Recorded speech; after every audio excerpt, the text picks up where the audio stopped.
a question of difficulty and how things work. And there's always this problem, okay? There's this disconnect between YouTubers and people who actually play the game and devs.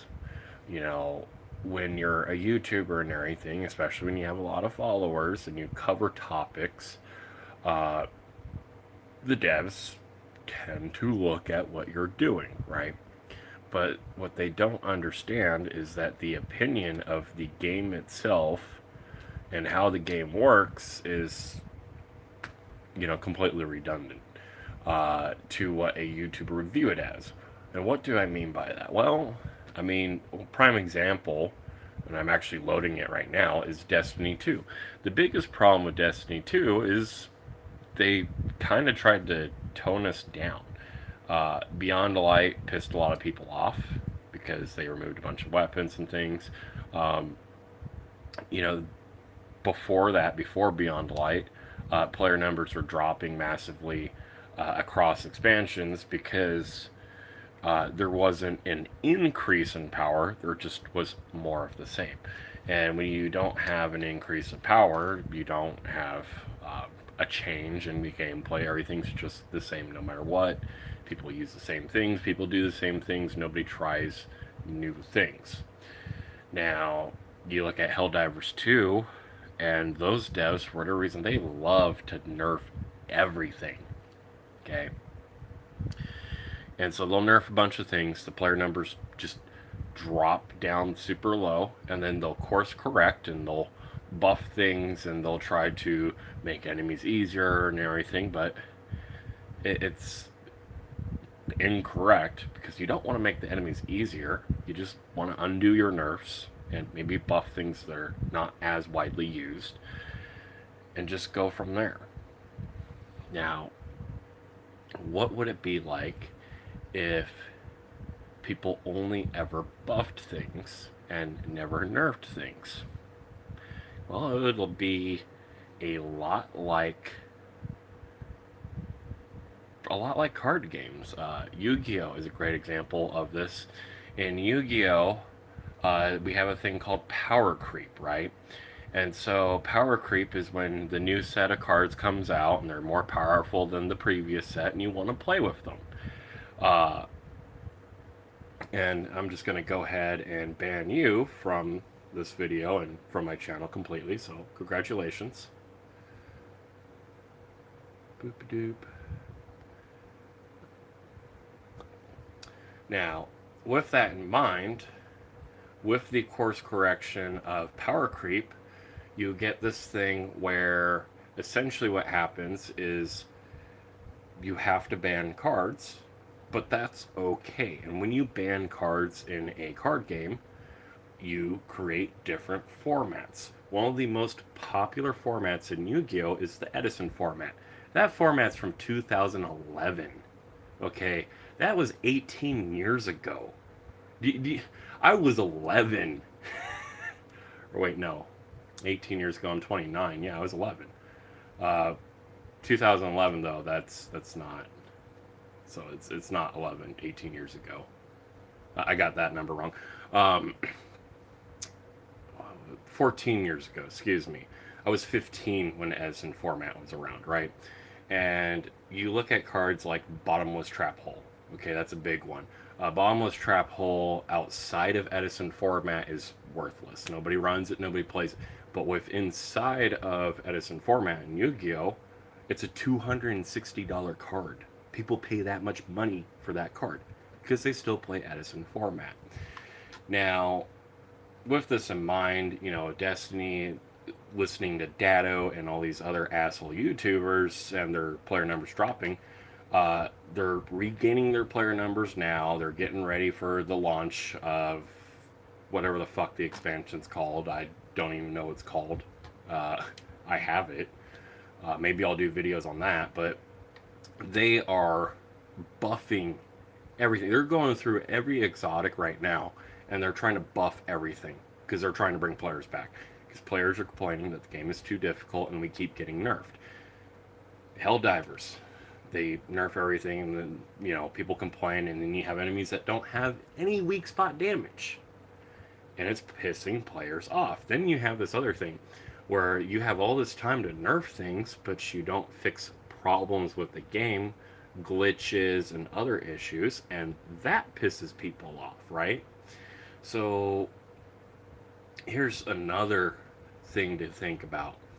Uh, with these live service games and the nerfs and the buffs pissing everybody off, well, this is kind of a problem that we knew from the very beginning. Um, Before online games, you had 2D side scroller beat 'em ups, or 2D side scroller, fighting games where you fight each other. And if you look at those games, one of the ones that comes really prominent to mind, of course, is Street Fighter 2.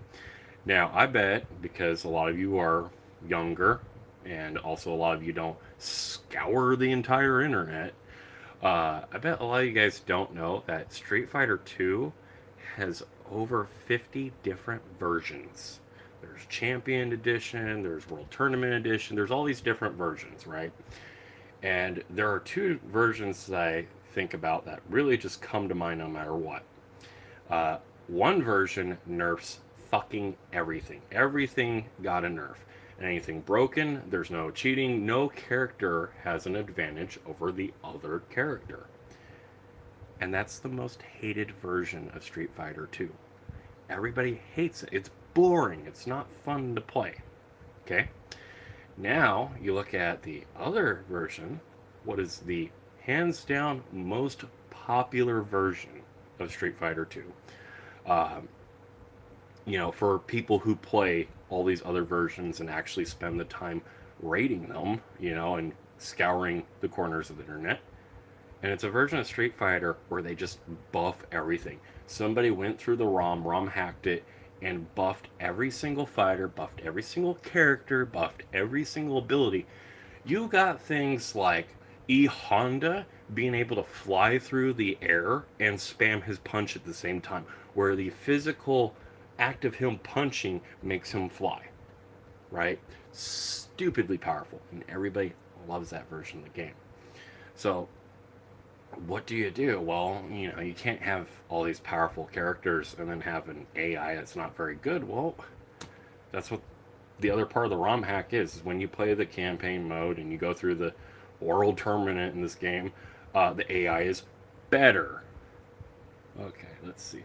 Let me just remove the political zealot with their bullshit religion. Boop a doop a doop. 24 hours. Yeah.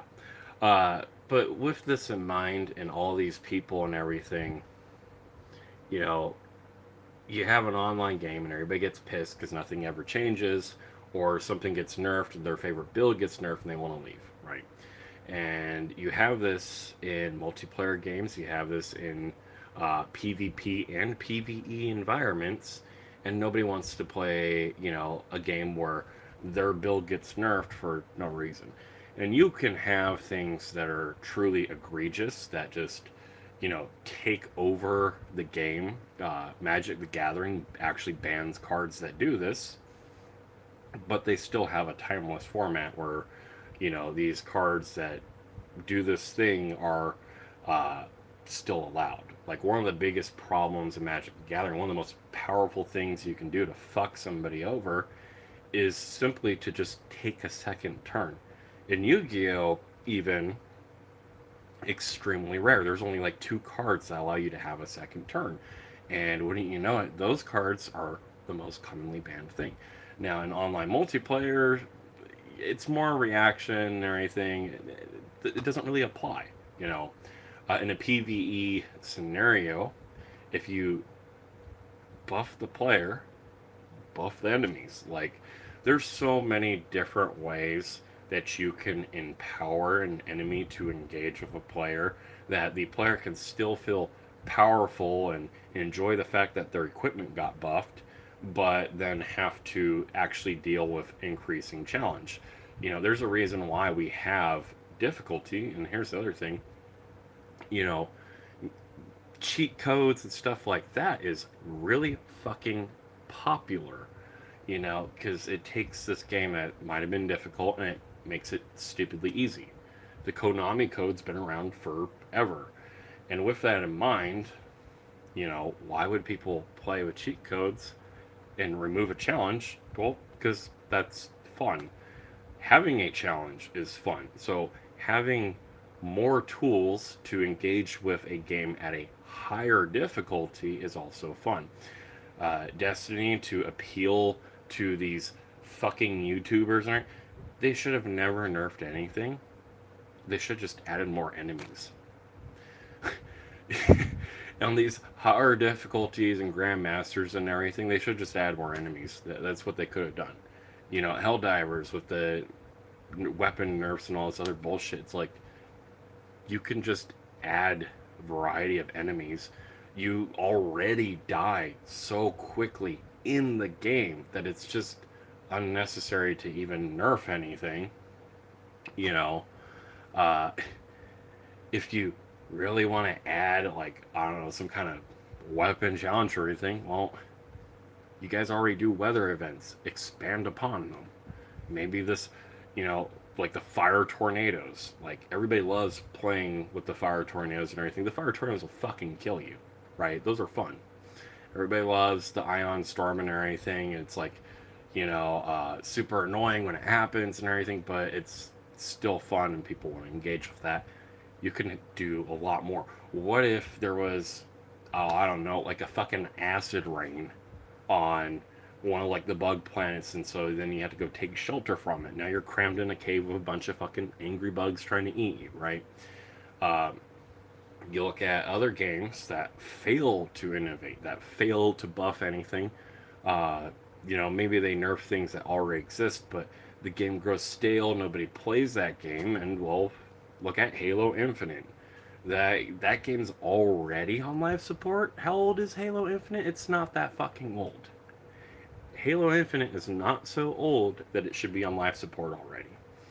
Uh, Destiny 2 being as, you know, huge as it's been and everything for 10 years, and yeah, it's, you know, had its ups and downs, but, you know, the thing about it is they were always adding something new. Warframe has not had an issue getting players. Again, because they were always willing to add something new. Instead of taking things away from the players and pissing off your entire fan base, just add new things and new experiences. And that's the thing about a buff, is that's really what it is. You're just adding new things instead of taking things away